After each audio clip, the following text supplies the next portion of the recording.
பார்த்துலாமா?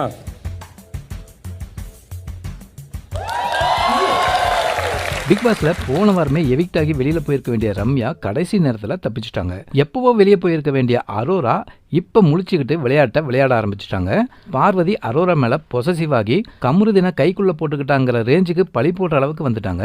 பார்வதியே சொல்றாங்க, இந்த வாரம் அரோரா தான் எவிக்ட் ஆகணும், அவள் போனால் எனக்கு சந்தோஷமா இருக்கும். ஆனால் பிக் பாஸ் அவளை எவிக்ட் பண்ணி அனுப்ப மாட்டாங்க. ஏன்னா இப்போ கமருதீன் கூட சேர்ந்து எனக்கு ஆப்போசிட்டாக அவள் கண்டென்ட் கொடுக்கறனால அவளை வெளியே அனுப்ப மாட்டாங்க அப்படிங்கிற ரேஞ்சில் பேசுகிறாங்க பார்வதி. என்ன பண்ணால் இந்த பிக் பாஸ் வீட்டில் சர்வே ஆகலாம்னு எல்லாத்தையுமே தெரிஞ்சு வச்சிருக்கிற பார்வதி சொன்னால் அது கரெக்டாக தான் இருக்கும். அதே மாதிரி இந்த வாரம் அரோரா எவிக்ட் ஆகலை. இந்த வாரம் எவிக்ஷனில் ரம்யா, சுபிக்ஷா, வியானா இவங்க 3 பேர் தான் டேஞ்சர் ஜோனில் இருக்காங்க.